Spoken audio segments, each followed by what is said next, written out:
Welcome to the Chamber Spotlight, a local talk show podcast brought to you by the Pembroke Chamber of Commerce in association with the local scene. We'll be recording on a regular basis and we'll cover many topics that span local businesses, local elections, local town governance, and a citizens' academy. I'm your host, Fraser Townley, and today I'm sitting down with Mary Waldron and Becky Colleta from the Old Colony Planning Council. And I did that in one breath. But before we have the conversation, hello, ladies. Hello. Hi. How are we? Okay, Fraser, how are you doing? Very good, thank you. Before we get to our conversation, we're just going to cut to the town hall where I met earlier with Andy, and she's going to be reading some town news. So we're going to cut there, and then we'll come back to you ladies afterwards. It's the week of the 19th of January. Martin Luther King Day was shut, so we weren't recording, but we've recorded this segment earlier. Andrea, you've got some news for us. Yes, I do, Fraser. So the Select Board and Library Trustees will be meeting Wednesday, January 21st at 7 p.m. Those are two separate meetings. Our Zoning Board of Appeals will be meeting next Monday, January 26th, to continue the public hearing on Appeal number 8-25 regarding the battery energy storage system at 48 Scoosett Street. As this is being recorded early, it is highly recommended to check the public meetings section of the town's website the week of the 19th to keep current on any meetings called for the end of this week. A reminder that a majority of these meetings are broadcast on the local scene. Meetings can be watched on www.thelocalscene.media/Pembroke/. Some news around town. Veterans property tax exemptions are due Monday, February 2nd, 2026. All other exemptions are due Wednesday, April 1st, 2026. For additional information, please contact the Assessor's Office at 781-293-2393. Property tax bills that were recently mailed out are due Monday, February 2nd.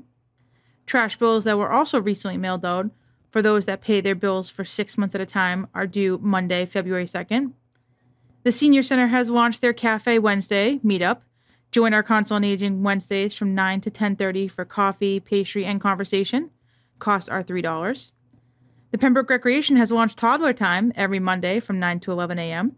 There is no cost for Pembroke residents, and there's a $5 fee that applies to out-of-town interested parties. Pembroke Recreation is hosting a DIY Family Craft Night to be held Friday, January 23rd from 7 to 8:30 p.m. Price range is between $20 to $30. Ages 5 and up are welcome. Please see the Pembroke Recreation Department's Facebook page for more information on registration. A reminder to please register your dog with the town clerk's office by April 1st to avoid any late fees. Please return your annual street listing or annual census by June 1st to avoid being listed as inactive on the voter rolls. And nomination papers for the May 2026 local election are currently available. Papers can be pulled up until Wednesday, March 25th, and must be returned by Friday, March 27th. And just a reminder that this might already air by the time this day comes and goes, but Town Hall, the Community Center, the Council on Aging, the Pembroke Public Library, and Pembroke Public Schools will be closed Monday, January 19th for the Martin Luther King Jr. holiday. That's terrific. Thanks so much, Andrea. And have a good long weekend. Yeah, thank you, Fraser. You too. Good. Well, that was interesting. I know you haven't heard the news, but trust me, everybody else will hear it. So, I'll listen. Becky, let's start with you. You're the chairperson of the, is that correct? So I'm the president of Old Colony Planning Council. My apologies, the president. That's right? correct. That is, you are. And so what happens is I'm the Pembroke delegate to the Old Colony Planning Council. Uh-huh. I have been since, I was originally the alternate and then the delegate since 2019. And over time, I took on, being the treasurer of Old Colony Planning Council and being part of the finance committee. And then the presidency opened up and I was asked to take that role for the council. And basically, the council are the 17-member communities. All have delegates and alternates on the council. And we select our leadership, our president, our treasurer, and our secretary. And then we have committees and sort of function in that way. But the bottom line is that the bulk of the work is done by Mary Waldron as executive director and by all of the staff who are funded at Old Colony Planning Council. So we're just the the council that sort of represents our communities and makes sure that the council is connecting with the communities and serving the purposes of the communities. And so were you appointed or elected? Appointed to Old Colony Planning Council originally when I was on the planning board. Got it. Okay. Oh, so before your select board? Before select board. And then on the select board, I asked to continue. Right. Because I really enjoy the work of the Old Colony Planning Council. I think that what Old Colony Planning Council does for our town and for our region, it's really important work. Yeah. And it's one of my favorite spots to be because it's people from all parts of the county and some other counties as well, like Avon is part of it. All of these communities are represented. We all have slightly different interests and slightly different needs, but we pull together on certain projects that are regional. So there's 17 towns, did you say? 17 towns. And then there's actually 24 towns that are part of, we represent as the Area Agency on Aging. Right. We're the only regional planning council to be an Area Agency on Aging. So we have 24 towns that funds flow through us for the Area Agency on Aging. And then 17 towns that are part of the council proper. And those 17 towns we represent on things like the Transportation Improvement Program, which is what people are most familiar with for Old Colony Planning Council. And then we also provide comprehensive planning services. Just recently put a submittal to do a housing production plan for Pembroke, which Old Colony Planning Council had done back in 2018, had done the housing production plan. So well done, Becky. You're getting ahead of yourself. That's great. I love this organization. I've got a lot of questions before we get to that one. Mary. Yes. So I got the impression from that introduction that you actually do all the work. No, that is not true. I am honored to have a staff of 26 people. Oh, wow. So this is a big organization. We grew from 15 when I first started in 2019, and I'm appointed by the council members. So they're the legislative body. I was appointed to fulfill the shoes of Pat Chiamello, who had been there for over 40 years, and an incredible foundation to follow. But we had COVID shortly after I was appointed, and we had to rethink and reboot and pivot and just how are we going to do this? Are we getting funding? Are we not getting funding? Talk about a little bit of some scare. I think I was nervous and I was scared to not really know where this organization that I just left to come and take over. But the foundation of staff that have been there, from Charlie Kilmer, who's been there for over 28 years and knowledgeable like there's no tomorrow. He is like the E.F. Hutton of Massachusetts when it comes to transportation. And he works for us and works for this region. So wonderful staff, well-versed, well-educated, experienced, their certification, things of that nature. But we do work in tandem with the board. And so, Becky did say, so there's 17 committees. We also have one at-large delegate. And that was really done in a way of one person who can represent, kind of keep us on track in terms of the regional issues. And it's varied in terms of, what the needs are. Hence, we're a regional planning agency. And the goal is that as Becky talked about, having a housing production plan, we get to look at the other housing production plans in each of our communities. Not everybody is Pembroke, and not everybody is Brockton, right? But it's taking those lessons that are learned, bringing folks together to have the discussion at a council meeting and or within the community themselves, and then to devise a plan that just doesn't sit on a shelf. It has to come off that shelf in order for it to really be effective.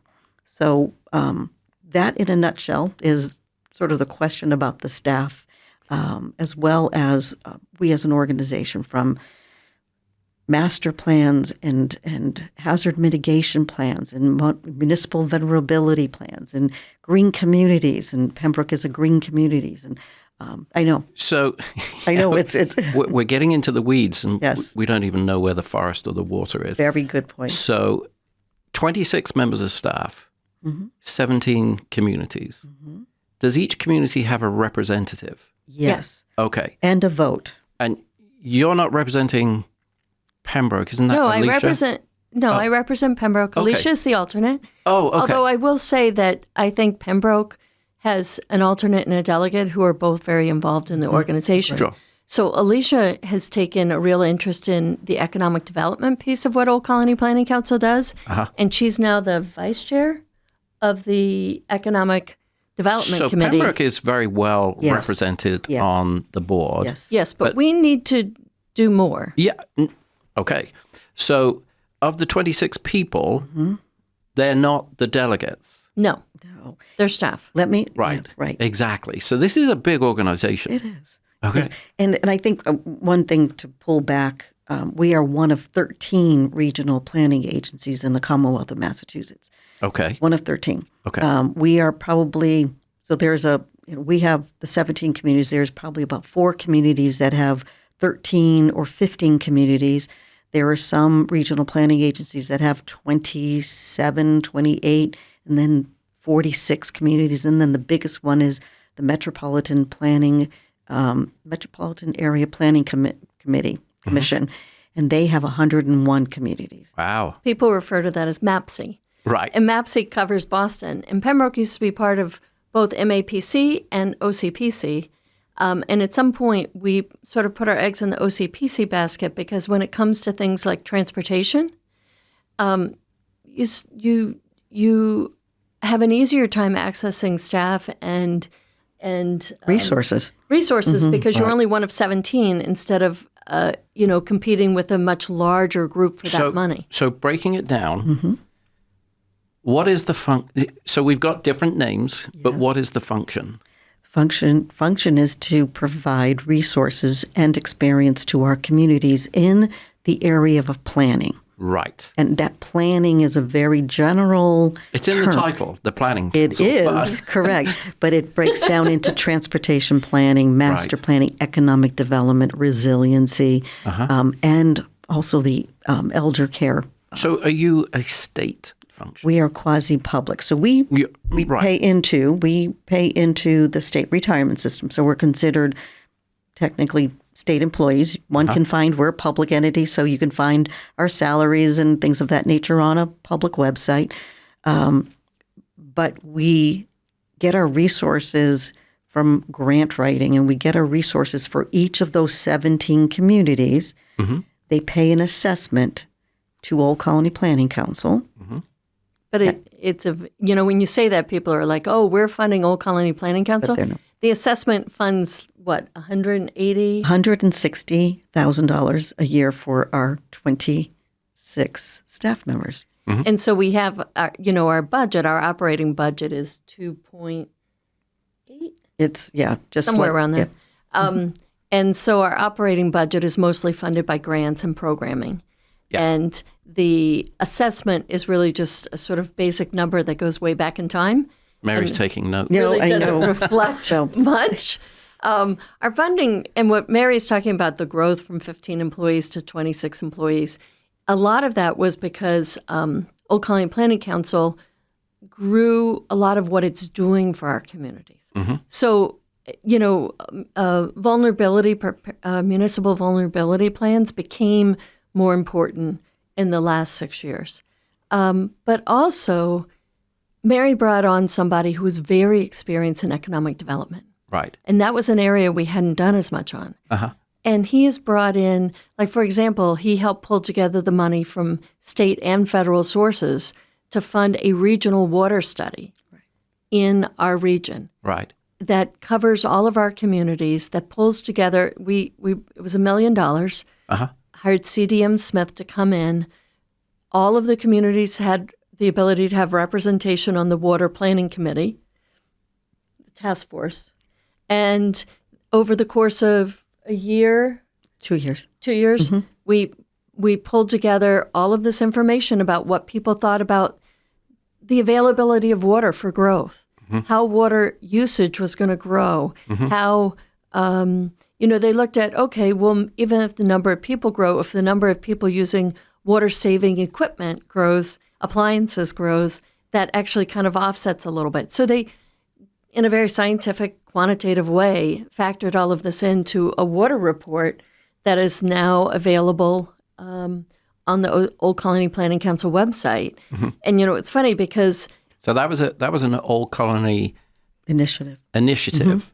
which we wouldn't have that if it wasn't for you guys. No. Right. And That's important. honestly, we wouldn't have it unless we probably had brought this person in to be able to chase after the money to get it from the Economic Development Agency at the federal level and through grant writing.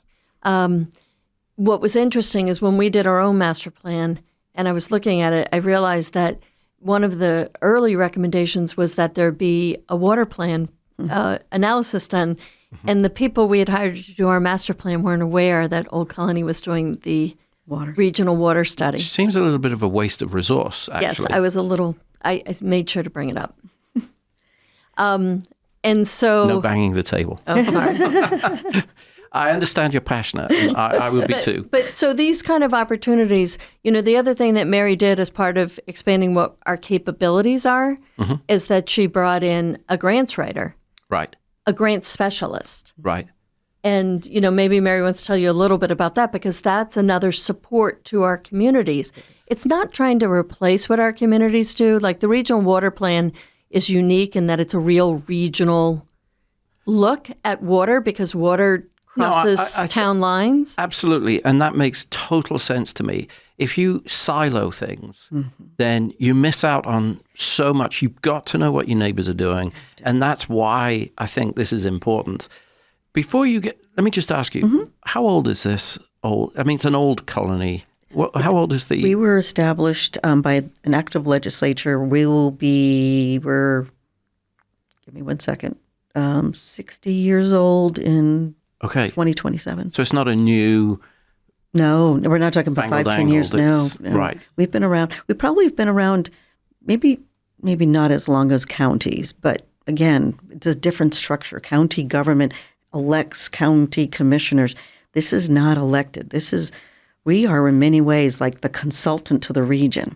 We don't have necessarily experts in everything, so we don't really dabble in. You know where to get them. We know where to get them. And if we need to find resources to have and help, hire someone up with a consultant to come in to help those communities. So it sounds like you know what you don't know as well, which is really important. We have to, right? And we also won't go to places where a community doesn't want us. Nope, we're all set. We've been working with this consultant, blah, blah, blah, for a number of years, and they know us and they know us. Great. But there are regional issues, right? So do you get any of that? Do you get any pushback? People being a little bit territorial? I don't see much of that. But I would say that some communities are just more comfortable working with people they know. Yeah. And maybe somebody who knows their planner or who knows their system. And so but they might not use us in one area and use us in another. Right. Like maybe they don't use us for the master plan because they want different capabilities or they want maybe an outside view. Yeah. But maybe they use us for like the housing production plan. Like in Pembroke, the master plan is maybe an outside view of us, and the housing production plan might be something that we would be able to use more local expertise. There are also some things that we do, like transportation improvement plan when it comes to federal funding for roads like Route 36 and Route 14 in Pembroke. Right. That has to go through Old Colony Planning Council. So that's more of there are some statutory roles that we play as well. That's correct. So you can find sources of funding? Is that what you're saying? Or? So for the transportation improvement plan, there's a certain amount of money delegated for transportation improvement in the region. Yeah. And then sometimes you can apply for additional money for special projects like a bridge program or something. For example, in the Duxbury Powder Point Bridge, that's a separate bucket of money. But the transportation improvement plan, what is our budget for the region? I forget. I think give us a number. 40. I think it's like $43 million in terms of projects over a number of period of years. So you oversee that?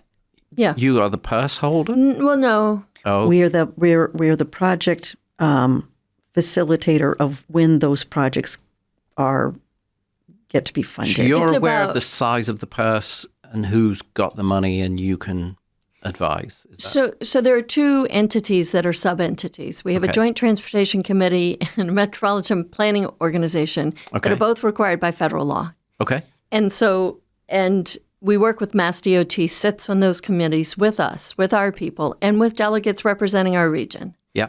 And they go through the criteria for prioritizing projects within the region in terms of safety and, readiness. Correct. The town has to take some initiative and come up with some of the engineering money to actually start the project. Uh-huh. And we take, if a project's ready to go, if it serves a need that's greater than other communities, if the road's in really bad shape, these committees, and then ultimately it's voted on by the entire council, all the delegates, to say this is the transportation improvement plan that's going to take the federal dollars and the state dollars that are available for state roads. Okay. This is not for local road management. Right. That's right. So, and then we try to allocate that fairly within the region to best improve the overall roadways, state roadways in the region. Right. And it gets complicated. Like there's Route 53 is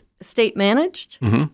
Route 14 and Route 36, we're responsible for maintaining the road within the bounds of Pembroke. Mm-hmm. And so the transportation improvement plan says, okay, we can go in and say Route 14 became a mess, and we can get them to work with us, get us on the transportation improvement plan. Between Route 14 and Route 36 and the light at Pleasant Street, I think Pembroke has gotten over $25 million worth of projects done through the transportation improvement plan.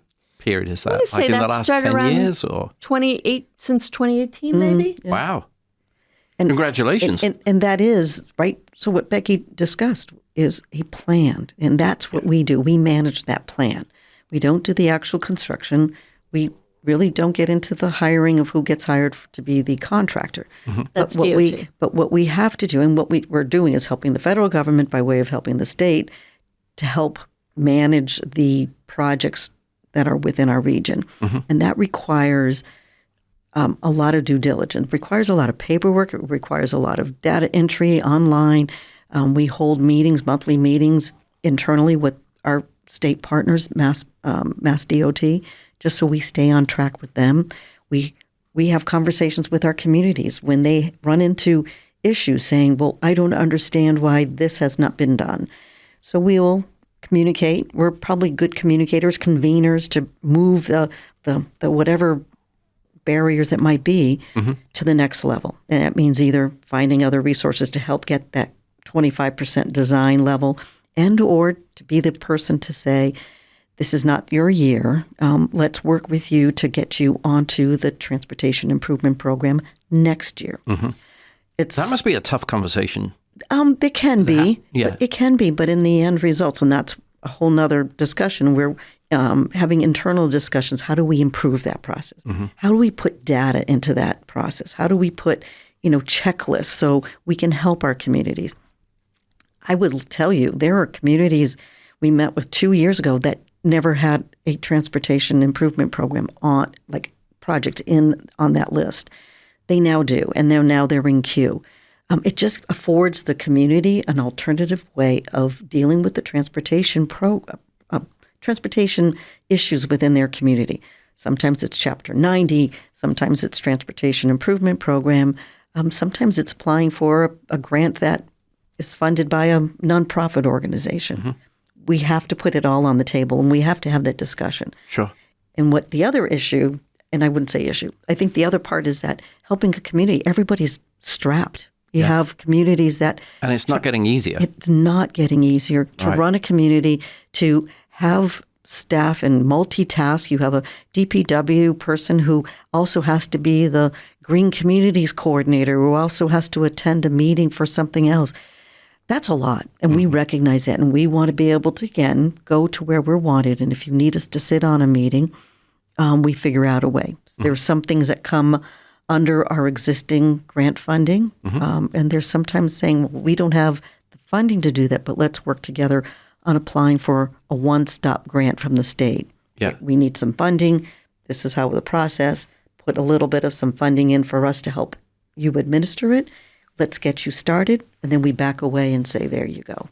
So, sorry. So when she was talking about coming up with this money, that's where also the grant specialist has been helpful. Yeah.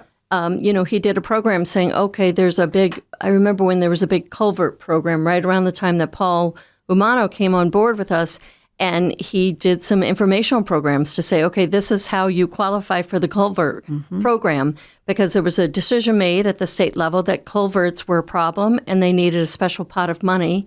And then we had to find out how to prioritize that money to the projects that needed it the most throughout the state. And so Paul was there to help our region figure out, if they wanted the help, how to get access to that money. Because it was right around the time that we had a big culvert failure in Pembroke. Yep. And so... That's close to where I live. I'm trying to remember the name of the street. Congress Street. Congress Street. Yeah. Yeah. And so there are ways that it becomes more dynamic. And the other piece that Mary didn't talk about when she talks about improving the process with like the TIP program and the way roads get prioritized and things, we actually just got a grant, a $1.9 million grant over 2 years or 4 years? 2 years, a little over 2 years. To work on, it's a process improvement grant, basically. It's about how to improve the process of how federal highway dollars get distributed and how we get projects from start to end in a more efficient way and in a way that still pulls in public input. So that's money that came from the state or the feds? Federal.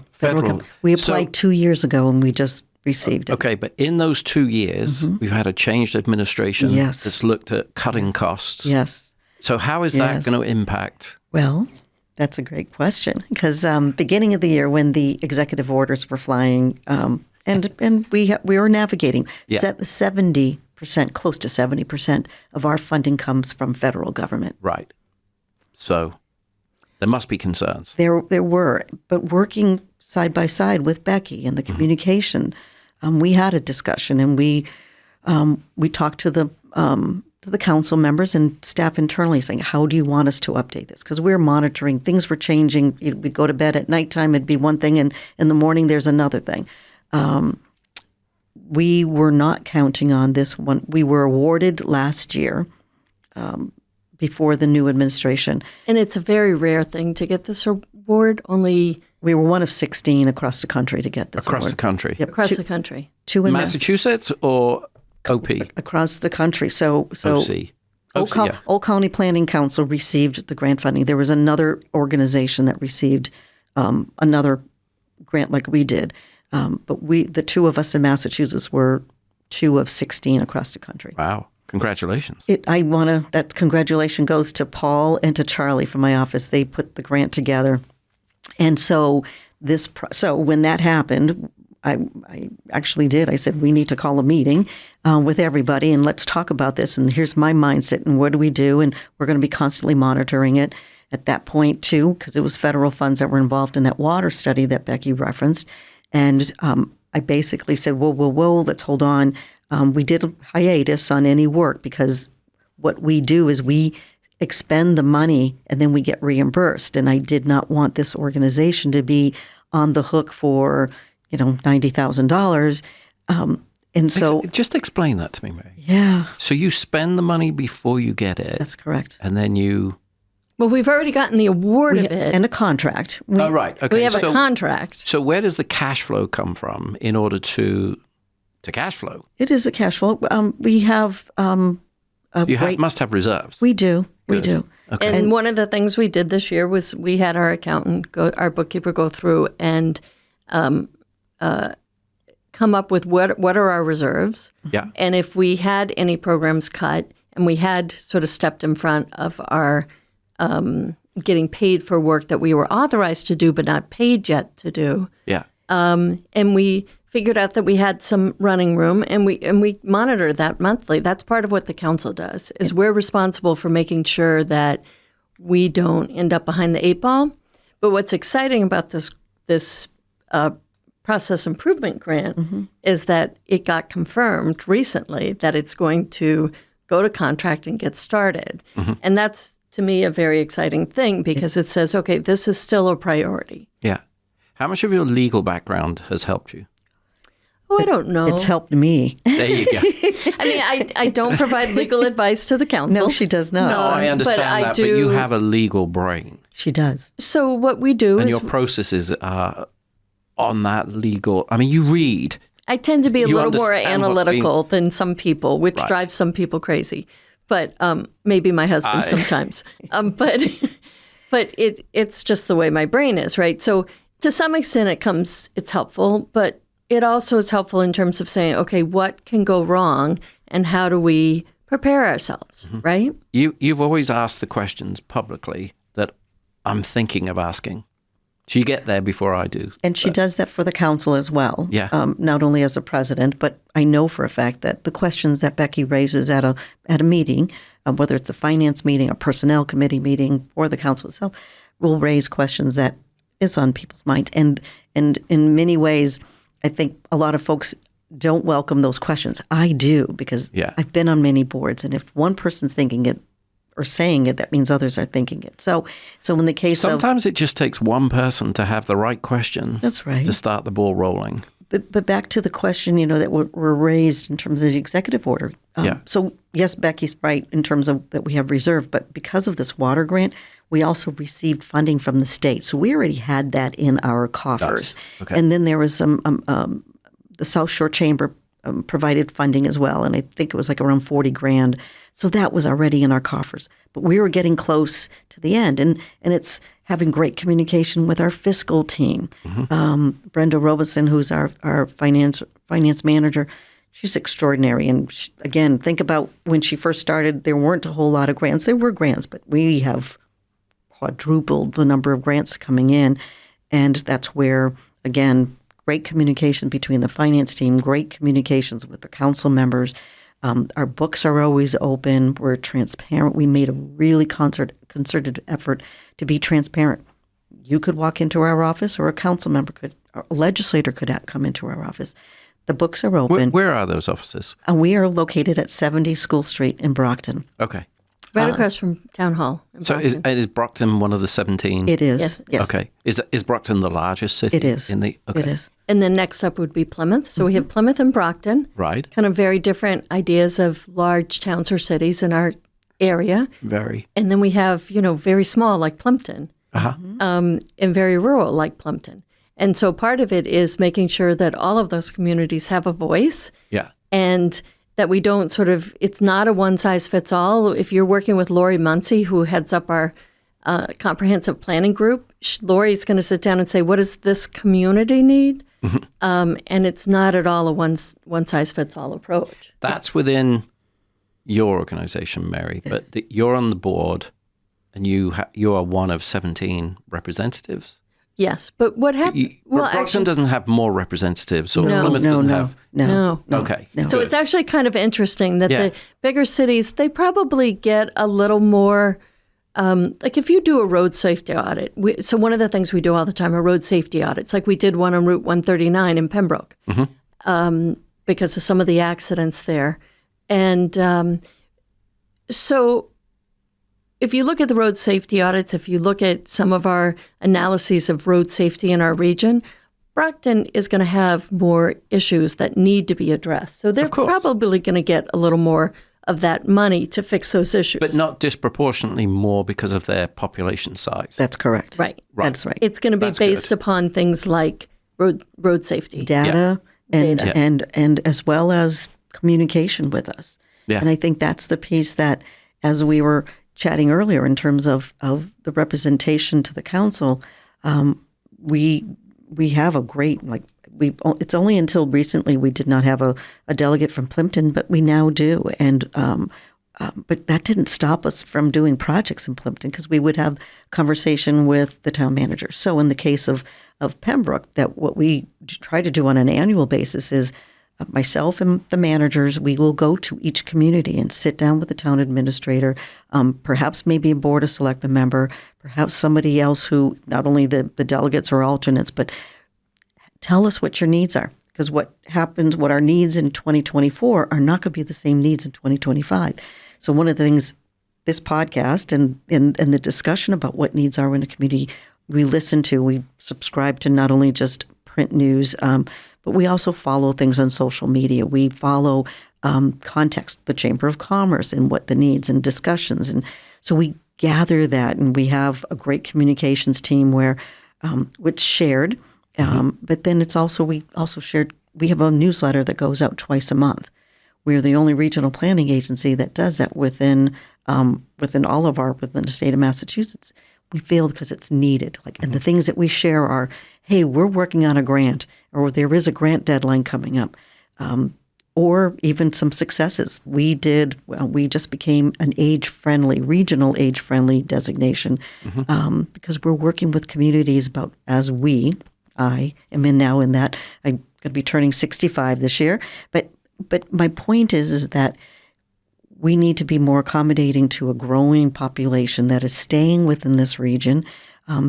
Bigger sign, lettering on signs, and or walkways that are safety, or bikeways and things of that nature. But it's not for me to tell the community or anybody else. It's for us to listen to what those needs are. Right. And keep in mind that, the delegates are all volunteers, right? No, Right. I was just about to come on to that. Like any municipal organization, we're all volunteers. Yeah. And some of us have different skill sets that, like Alicia Siciliano Perry from Pembroke, she runs a company and she does a lot of design work. Yeah. So she brings that You can perspective. plug her company if you like. Isn't it Alluring Designs? It is. There you go. Or Alluring Concepts. Alluring Concepts. I think you're right. It's alluring. It's alluring. And so she's more interested in economic development. Whereas I come from the planning background and the legal background, so maybe I'm more interested in the roadways and in the planning around roadways and water. And then we might have a planner like Lee Hartman from Plymouth. Were you looking it up? I was, and it wasn't popping up quickly enough. Sorry, but That's okay. So we have, like Lee Hartman from Plymouth has been on their delegate for many years, and he's the actual planner for the town. So you have planners, you have civilians, you have all sorts of different people who are represented on the council, and we interact with the staff to say, okay, have you guys been looking at this? Because I heard about this, and maybe we could work on this. It actually was Alicia's suggestion, because she says, Mary, I'm going to these meetings and I'm hearing either me talking or of the finance. She goes, I want to know more about what you guys do. And it was because of Alicia's interest and from her lens that we changed up how we do our monthly meetings. I now have staff reporting out about the work they're doing and grants they are writing. And specialty, right? We have drones. We have drone pilots that work with our communities to do flyovers, whether it's for DPW or whether it's for planning purposes. We run a septic program for communities, about a septic loan program for citizens to get that loan to make their improvements. We have GIS services, and that we're able to then identify and if a community needs some mapping done.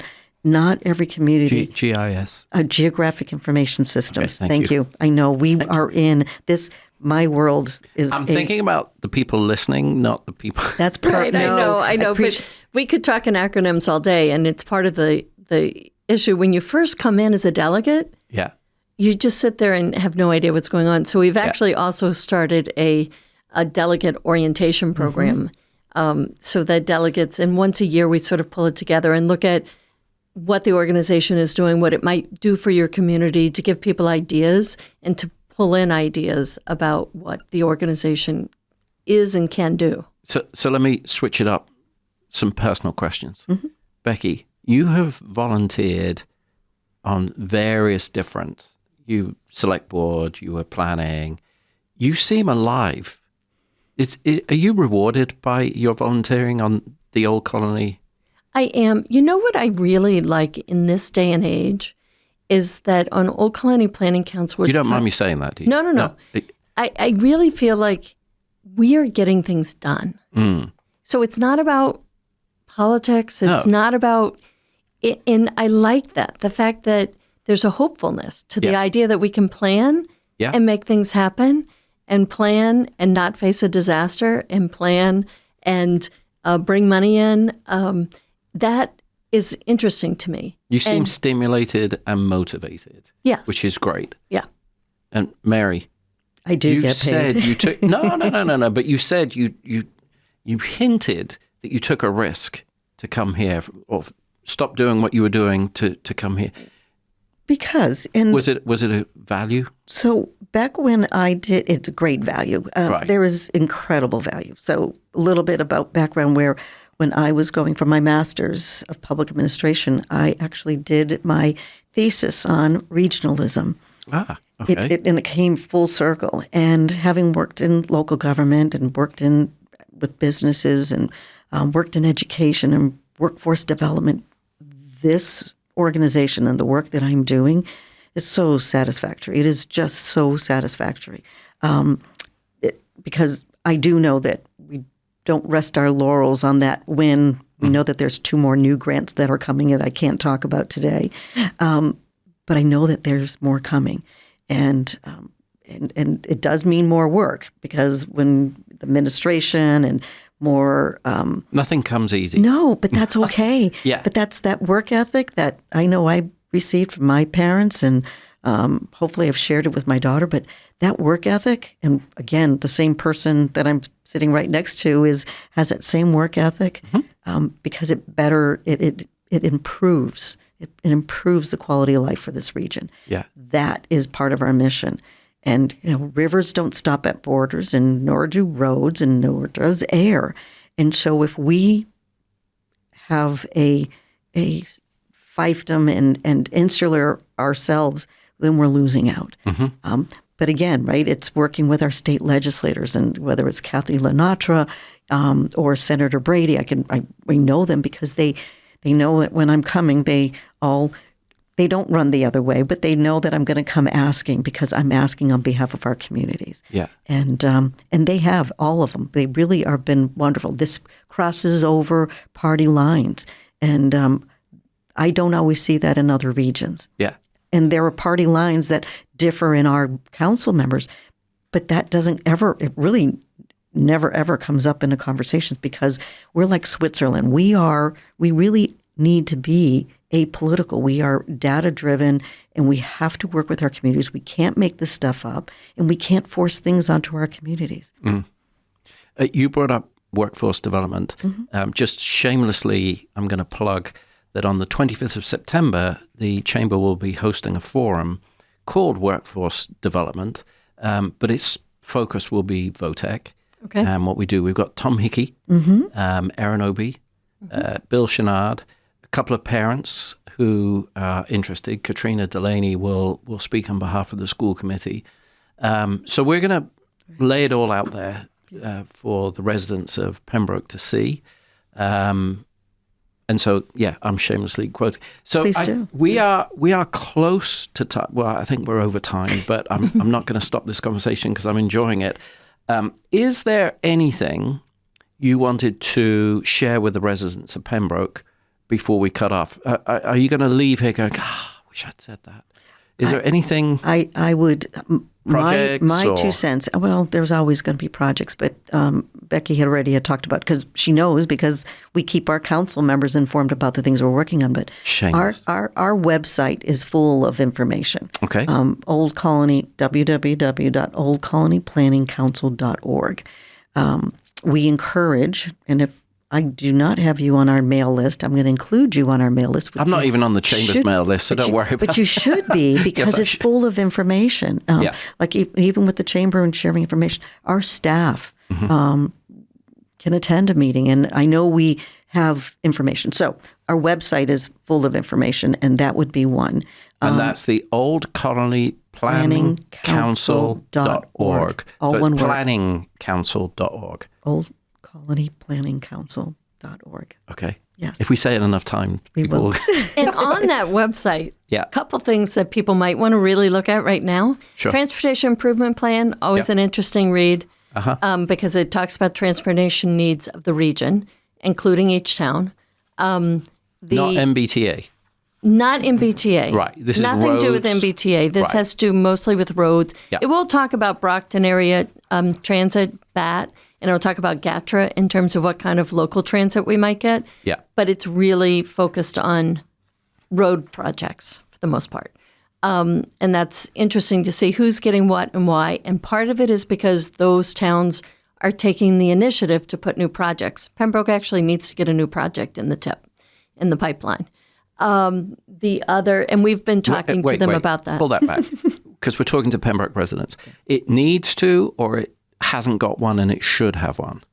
I think we're at the point where we need to be getting a project in the queue. Right. And so when I look at like Route 139, or I look at maybe even some things we could do on Route 27. Yeah. At one point we had talked with Charlie Kilmer about whether or not we could do something on the connector between Route 14 and Route 27 that goes past the ball fields. Right.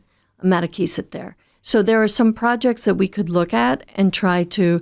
Our major routes in town, 53, 14, and 36, are kind of in good shape right now. Mm-hmm. So it'd be more 139 or 27, or maybe a connector road that might qualify. Those are the big things. But there's also a project that we just completed called Safe Streets for All. And Safe Streets for All was a federal project to identify safety issues throughout the country. And there's an analysis of like you can actually see what intersections throughout the region are the most dangerous in terms of motor vehicle fatalities and injuries and just accidents overall. And you can see where Pembroke fits in all of that. And so these are things that are on the website that I think are really interesting. I'm going to make a prediction. Route 14 and Taylor. So Route 14 and Taylor Street is kind of interesting because Route 14 and Taylor and Route 14 and there are a few. Take a look at it. It's not as bad as you think it is relative to the region, Right. but Okay. it's something where some of these intersections we could be looking at, and we are looking at. If you look at Charlie, could tell you all about those intersections. Okay. So here's what I'm going to. Your question to us was, what did we leave you? I'm leaving with that. I want to tell you more about Old Colony Planning Council, Sure. and we don't have enough time. I'm leaving you with the paper copy of our annual report. We do reporting out every year, and No one else can see this because they we don't they have can't. But cameras, it's on our website. Okay. And what I do think that I would encourage either myself and some of my staff members, we come to a chamber meeting and have a discussion with your members. For sure. And the question is not always like, what else did we need? What else are you looking for? Okay, so one of the things we're doing... And Alicia should be part of that conversation. Yeah, absolutely. Well, this is where it comes full circle. So we do the forums once a month in this winter, fall season. So September, we're doing the workforce development. October and November, we will also have a forum. And you and nobody... So Mary or Becky should come and be on the panel. It's not going to be live. It'll be done in the studio. The workforce forum is going to be live at the library. In Pembroke. Pembroke. Yeah. But then the October and the November forums, which are all about infrastructure. So if you remember last year, we did the infrastructure forum and we crammed an awful lot in. We want to break that out and make it a two-parter, a round table, and have folks of influence like yourselves participating and doing the presentation. I think that would be outstanding. Other things about me is that I used to be the economic development director for the city of Brockton. Okay. And we, in fact, had a economic summit every year that brought in infrastructure, housing, economic development, just workforce development. So it would bring in folks from the state and have that conversation. Yeah. The other thing is, since we're located in downtown Brockton, I'm also the president of the Downtown Brockton Association. So I hear the needs of property owners. Not all are businesses, some of them are organizations, but you hear that need. And I think that part is really important to have that be mutually beneficial. What are the needs and how do we address them? Our economic development team, Nick Giaquinto, who lives in Marshfield, but his involvement with state organizations. So I would welcome to listen in. I will make No, sure. you're on the panel. You're not listening. You're not a spectator. You're a player. But here's what I'd like to do is to listen to the needs, not just Sure. only of those period of time, but to hear the fact that you, as a Pembroke Chamber, has taken this effort to do this Yeah. is really important. Having that voice be heard by government officials, regional officials, Board of Selectmen, whoever, state legislators, really important. And I really would like to be part of that somehow. You are. Okay, Yeah, it's an official invite. terrific. Ladies, this has been fascinating, enlightening. I hope the listeners will get out of this what I got out of this. So, are we done? I think we are. So, I'd like to thank our guests, Mary Waldron, Becky Colleta, for participating, and thank you to the listeners for tuning in. This podcast will be available on Apple, Spotify, and YouTube with additional links on our Facebook page. Don't forget to like us on Facebook at the Pembroke Chamber of Commerce. And if you're interested in becoming a member of the Chamber, please go to the Pembroke Chamber of Commerce website, pembrokechamber.org. Ladies, thank you so much for coming. Thank you for having us. Thanks for having us. Thank you.